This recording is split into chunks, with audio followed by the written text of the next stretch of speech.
정말 잘 오셨습니다. 주 안에서 좋은 일이 있을 것입니다. 주님의 교회 잘 세웁시다. 자, 우리의 가치 고백 한번 하겠습니다. 우리는 날마다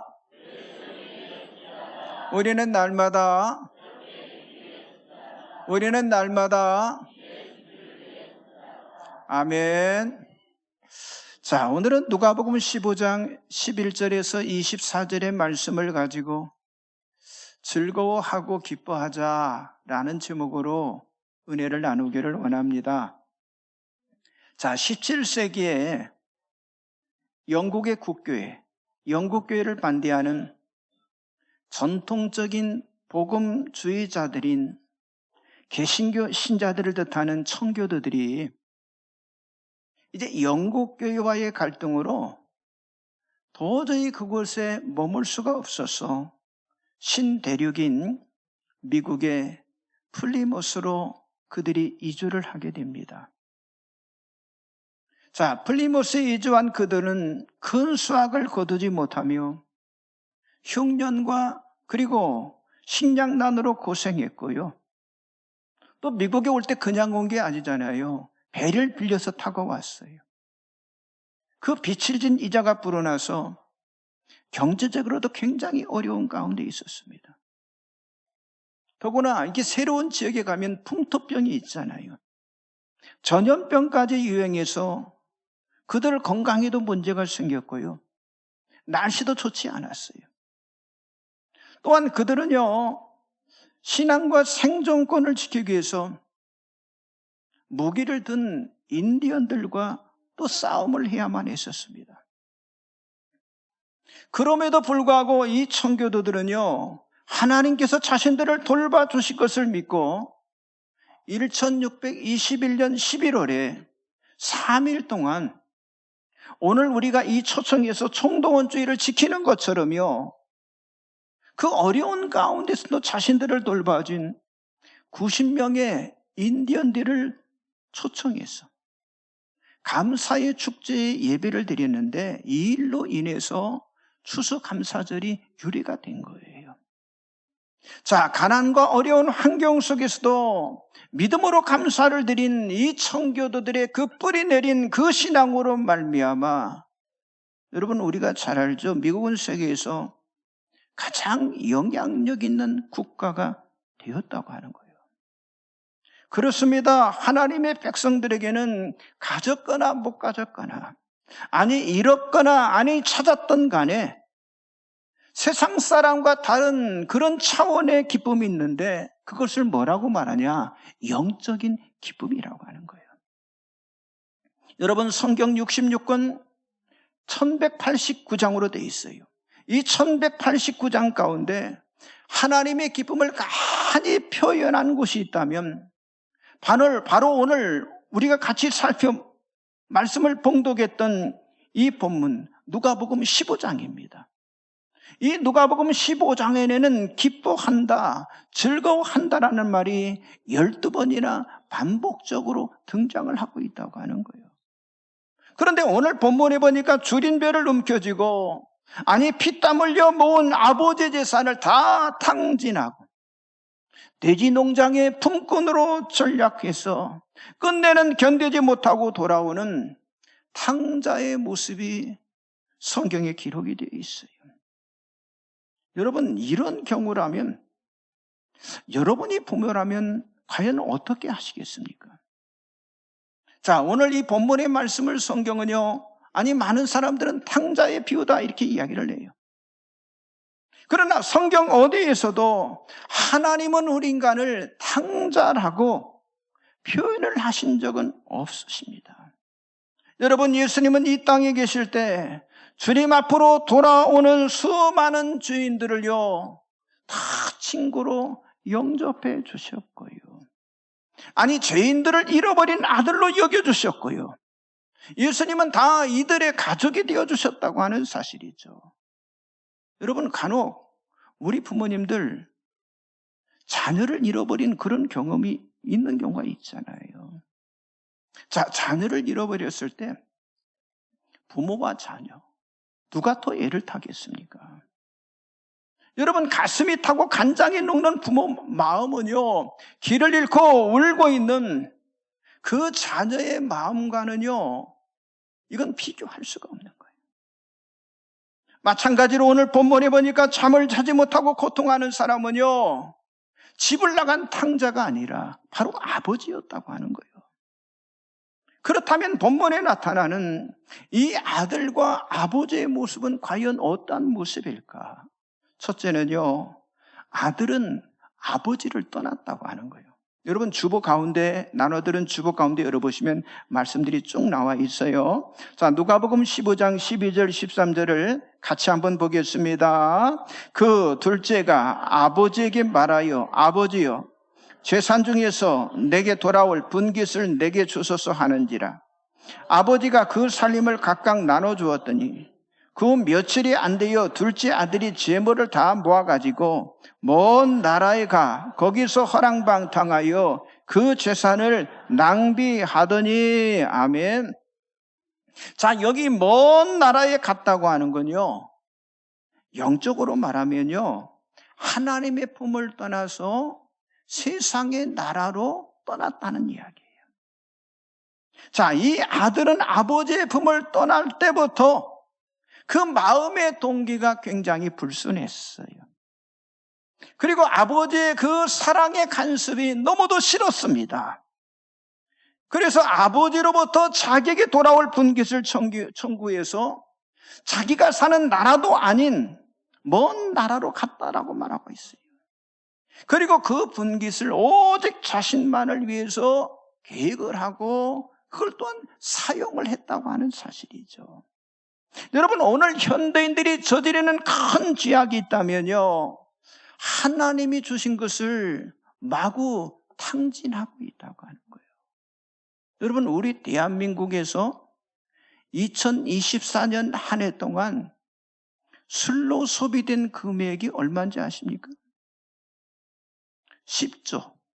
술로 소비된 금액이 10조 700억이에요. 10조 700억. 매일같이 연기 공연을 만드는 담배값, 지난 한 해 동안 팔린 금액이 얼마인지 아세요? 1730억 원어치가 팔렸습니다. 또 마땅히 써야 할 곳에 쓰지 못하고 하나님께서 우리에게 주신 재물을 내 것인 양 허랑방탕하게, 여러분, 먹고 마시는 물질이 얼마나 많겠어요. 오늘 우리가 정말 하나님께서 우리에게 주신 물질을, 아니 내게 주어진 물질을 정말 써야 할 곳에 내가 쓰고 있냐고 하는 거예요. 하나님이 주신 건강, 하나님이 주신 시간, 하나님께서 나에게 주신 그 달란트, 하나님께서 나에게 주신 이 몸을 하나님이 기뻐하시는 곳에 내가 사용하고 있냐고 하는 거예요. 여기 아버지를 떠나 먼 나라로 갔던 이 아들은요, 아버지로부터 받은 그 분깃을 가지고 자기 마음대로, 자기 욕심대로, 자기 그 본능이 끌어오르는 대로 마음대로 허비하며 살았다고 하는 거예요.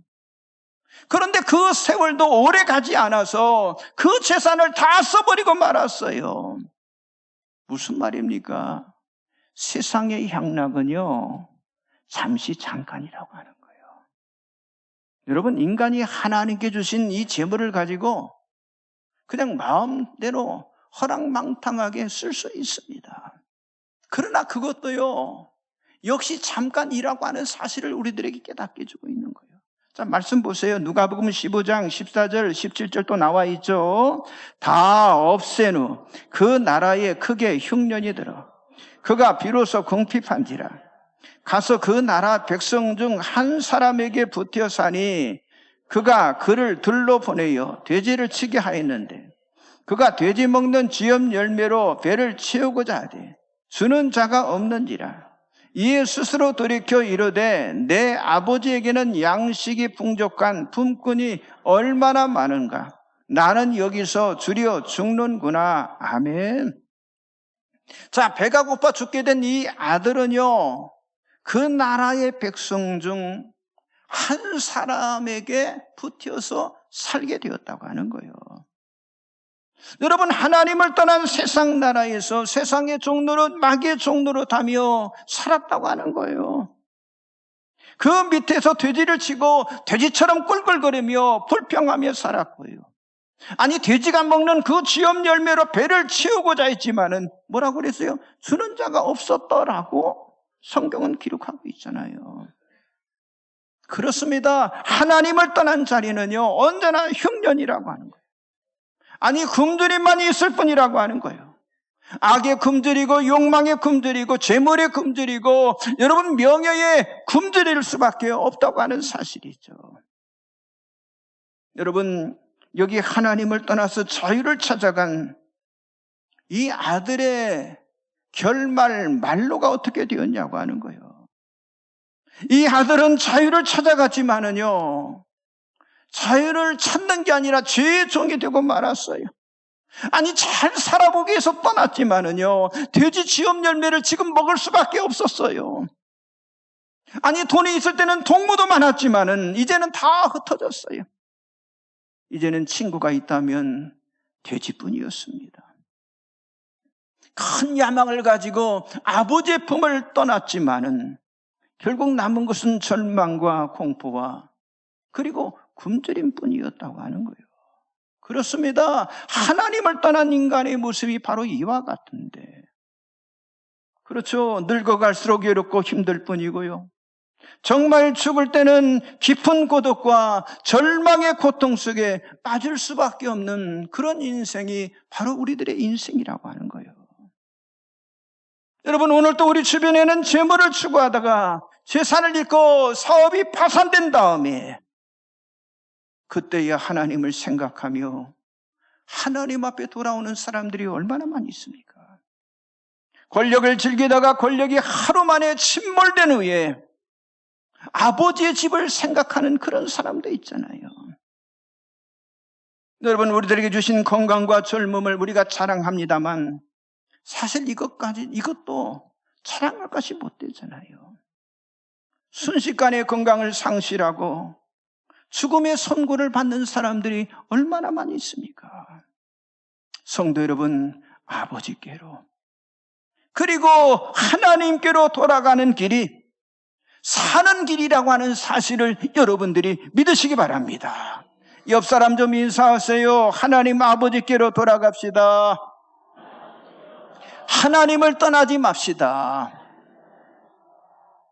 두 번째는요, 아버지는 아들을 기다리고 있었어요. 자, 산산이 부서진 이 둘째 아들의 모습 속에서 정말 다행스러운 것이 있다고 한다면요, 자기 자신의 불행의 원인을요, 올바르게 발견을 했다고 하는 거예요. 그는요, 돼지 농장을 불평하지 않았어요. 자기 곁을 떠난 그 친구들을 원망하지 않았어요. 아니, 자기를 먼 나라로 가도록 내버려둔 자기 부모에게 그 원인을 찾지도 않았어요. 자, 말씀 볼까요? 누가복음 15장 17절을 같이 보겠습니다. 이에 스스로 돌이켜 이르되 내 아버지에게는 양식이 풍족한 품꾼이 얼마나 많은가. 나는 여기서 주려 죽는구나. 여기 스스로 돌이켰다고 그랬잖아요. 이 말은 뭐예요? 제 정신이 들었다는 말이에요. 여러분, 이 아들에게 제 정신이 들었다는 말은요, 참으로 귀한 일이잖아요. 집 떠난 자신을 스스로 돌이켜보면서요, 이제는 모든 문제를 아버지의 집으로 돌아가서 해결하기를 원했다고 하는 사실이죠. 여러분, 돌이키지 않고 만약 그 돼지 농장에서 살 길을 찾으려고 했다면요, 이 아들은요, 영영이 비참하게 되었을 거라고 하는 거예요. 그렇습니다. 우리 인간은 하나님이 만들었기 때문에 하나님께로 돌아와야 평안하도록 행복하도록 하나님이 만드신 거예요. 여러분, 물고기가 물속에 있어야 행복한 것처럼, 나무가 땅속에 뿌리를 박혀야 행복한 것처럼 우리 인생은 하나님이 만드셨기 때문에 하나님 안에 있어야 행복한 거예요. 하나님을 찾는 것이, 하나님을 만나는 것이 인생 최대의 행복인 줄 믿습니다.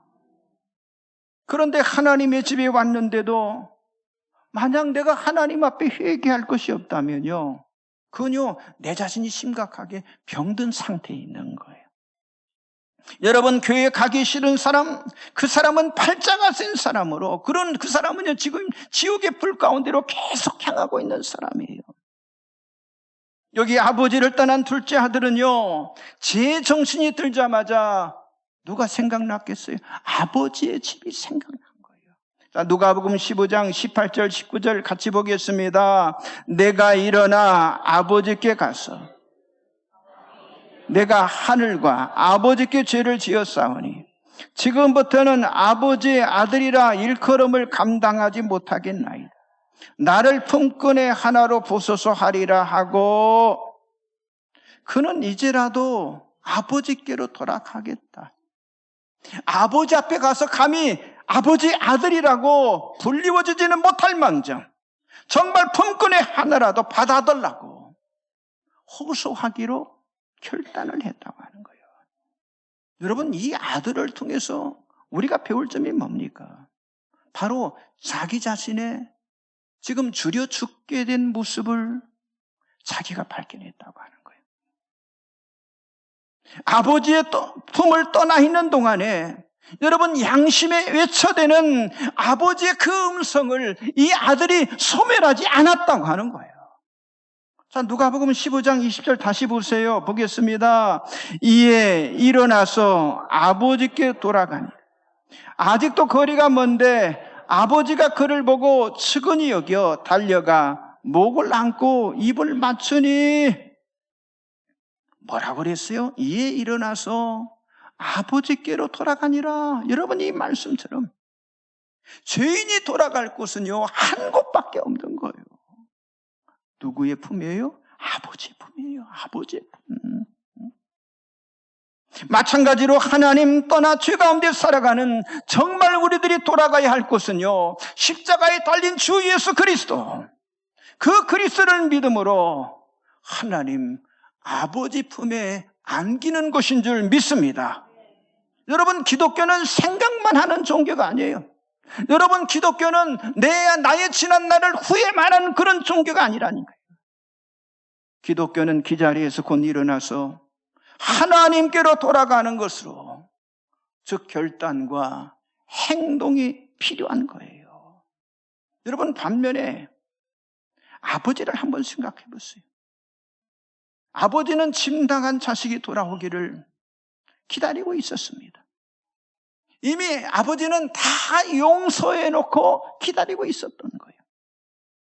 그리고 아버지는 문 밖에서 행여나 자기 아들이 돌아오지 않을까 해서 습관처럼 마을 밖, 동굴 밖을 살펴봤습니다. 자, 다시 한번 누가복음 15장 20절을 보겠습니다. 이에 일어나서 아버지께로 돌아가니라.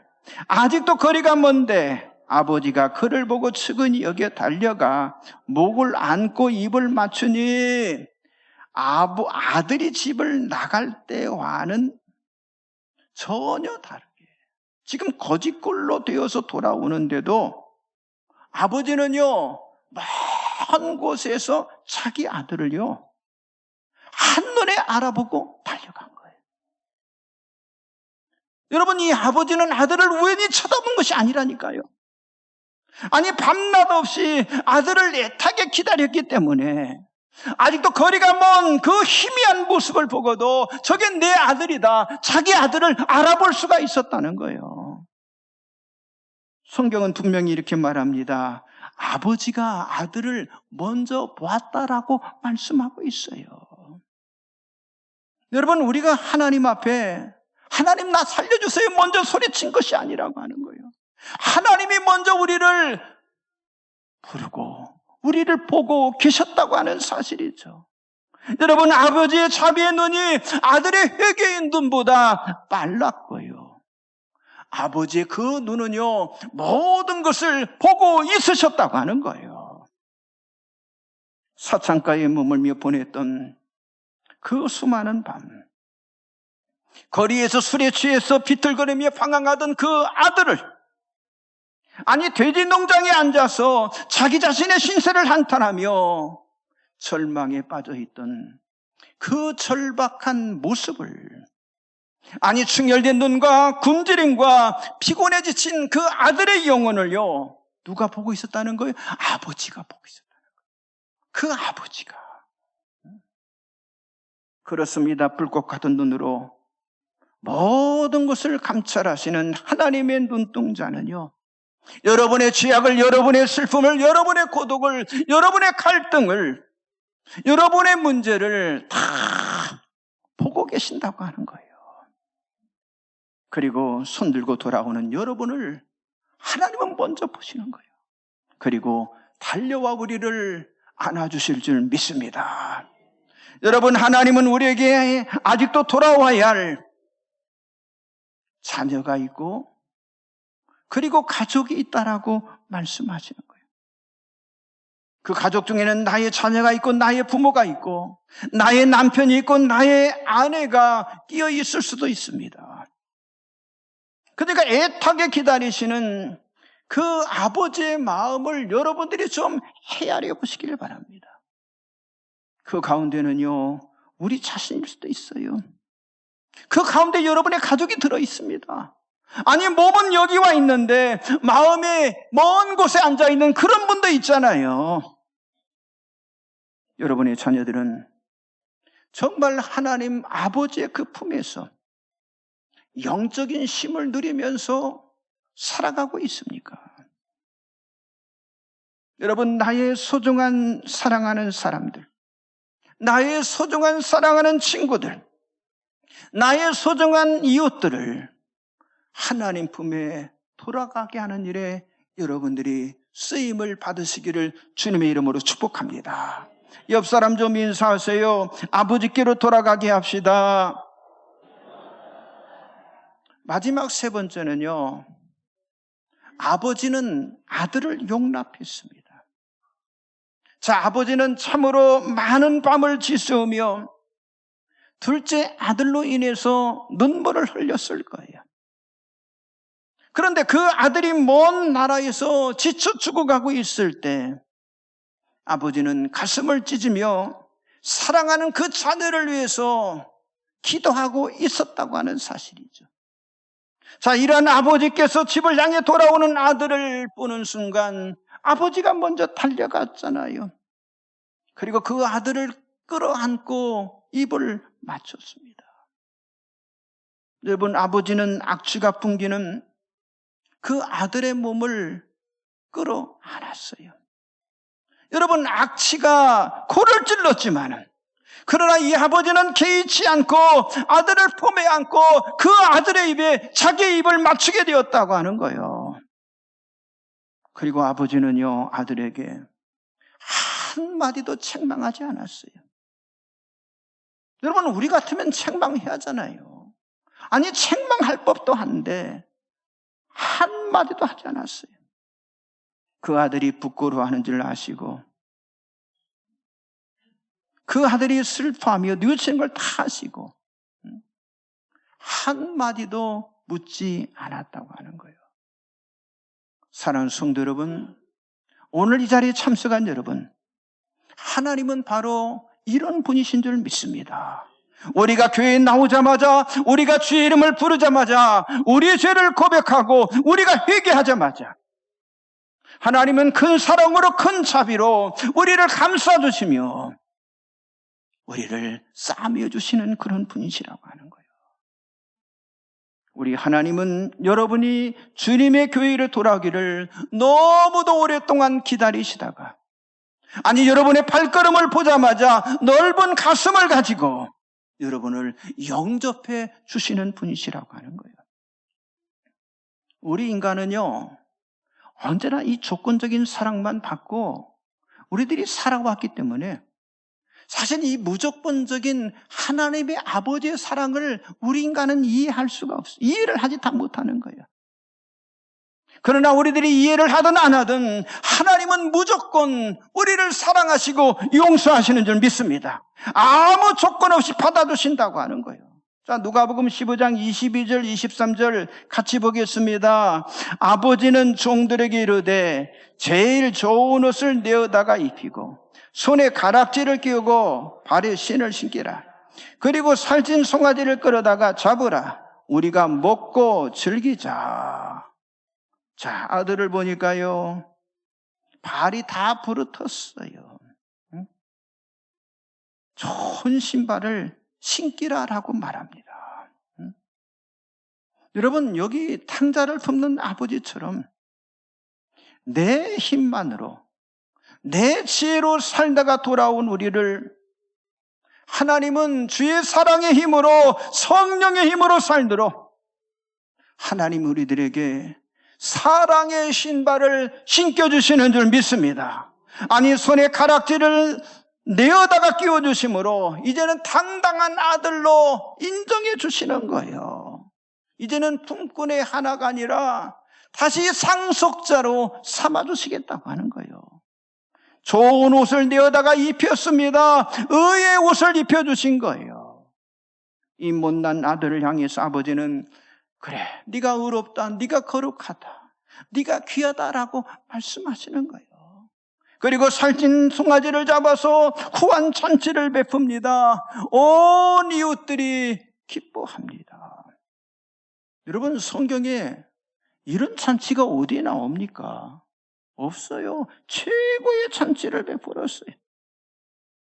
그러니까 우리 하나님은 잃어버린 자녀 하나를 찾는 것이 얼마나 기쁘신지. 여러분, 여기 15장 잃어버린 아들의 비유의 결론을 이렇게 맺고 있는 거예요. 자, 누가복음 15장 32절 나와 있죠. 마지막 같이 보겠습니다. 이 내 동생은 죽었다가 살아났으며 내가 잃었다가 얻었기로 우리가 즐거워하고 기뻐하는 것이 마땅하다 하니라. 뭐라고 그랬어요? 즐거워하고 기뻐한다라고 표현을 하고 있어요. 그것도 모자라서 뭐라고요? 그것이 마땅하다라고 말씀하고 있어요. 그러니까 하나님 아버지의 주체할 수 없는 기쁨, 아니 멈출 수 없는 기쁨을 지금 표현을 하고 있다고 하는 거예요. 잃었던 아들이 돌아왔을 때 아버지는 이 아들을 위해서 최고의 잔치를 열었다고 하는 거예요. 여러분 보세요. 나 혼자 기뻐할 일이 아니었잖아요. 온 이웃들이 기뻐했어요. 우리 모두가 다 기뻐해야 할 일이라고 하는 거예요. 그렇습니다. 우리를 그 기쁨의 자리로 초대하고 계신다고 하는 거예요. 여러분, 이 축복된 잔치에 대복교회를 찾은 여러분을 진심으로 축복합니다. 또한 성도된 우리 모두가 주님이 오시는 그날까지 이 사명을 잘 감당하시기를 주님의 이름으로 간절히 축복합니다. 이 시간 한번 조용히 머리를 다 숙이시기 바랍니다. 여러분, 눈을 감고 조용히 제 이야기를 잠깐만 한번 들어봐 주세요. 자, 우리 인생에는요, 운명이 결정지는 중요한 만남이 있어요. 부모와의 만남도 있고요, 부부간의 만남도 있습니다. 그런데 우리에게 영원한 생명을 얻고 생명을 얻게 하고 행복을 얻게 하는 또 하나의 만남이 있습니다. 그것이 하나님과의 만남이에요. 성경은 하나님은 사랑이다라고 말씀하고 있어요. 그런데 왜 우리가 이 사랑을 느끼지 못하고 있을까요? 느끼지 못하고 살아갈까요? 그것은 우리들이 하나님과 나누어져 있고 하나님과 멀어져 있기 때문이라고 하는 거예요. 그래서 하나님이 필요하다는 사실조차 전혀 깨닫지 못하고 살아가고 있는데 성경은 그 원인을 죄 때문이다라고 말씀하고 있어요. 여러분, 죄는 하나님에 대해서 무관심하게 만들고 서로 간에 상처를 주게 만들고 사람들과의 관계도 깨트리며 우리의 삶을 서서히 망가뜨리잖아요. 이렇게 죄로 인해서 나누어진 단절된 관계를 회복시키기 위해서 하나님은 자신의 하나뿐인 아들 예수님을 이 세상에 보내주신 거예요. 죄의 대가는 죽음이기 때문에 아무런 죄가 없는 아들 예수님을 우리 대신해서 십자가에 죽게 하심으로 인간이 해결할 수 없는 죄 문제, 죄값을 치르게 하셨습니다. 또한 죽음을 이기시고 다시 살아나게 하심으로 우리를 죄로부터 자유롭게 하셨다고 하는 거예요. 그런데 우리가요, 이 사실을 아는 것만으로는 충분하지 않다고 하는 거예요. 이제는 우리의 믿음을 필요로 한다고 하는 거죠. 여러분, 이 시간 마음의 문을 열고 이 사실을 믿고 기도한다면 예수님께서는 여러분 안에 들어오실 것입니다. 그리고 영원히 함께 하실 것입니다. 오늘 이 시간 기도함으로 예수님을 내 마음속에 받아들이기를 원합니다 하는 분들이 있으면 한번 눈을 딱 감으시고 조용히 한번 손을 들어보세요. 제가 기도해 드리겠습니다. 그분들을 위해서. 저를 따라서 한번 기도합니다. 예수님, 저를 사랑해 주셔서 감사합니다. 십자가에 죽으시고 저를 대신하여 죄의 대가를 치러주시니 감사합니다. 저는 이제 이 사실을 믿고 마음의 문을 열어 예수님을 나의 구원자로 받아들입니다. 내 안에 들어와 주시고 하나님의 사랑을 더 알아가도록 도와주세요. 예수님 이름으로 기도합니다. 제가 잠깐 기도하겠습니다. 좋으신 하나님, 은혜와 사랑 감사합니다. 이 좋은 날, 복된 날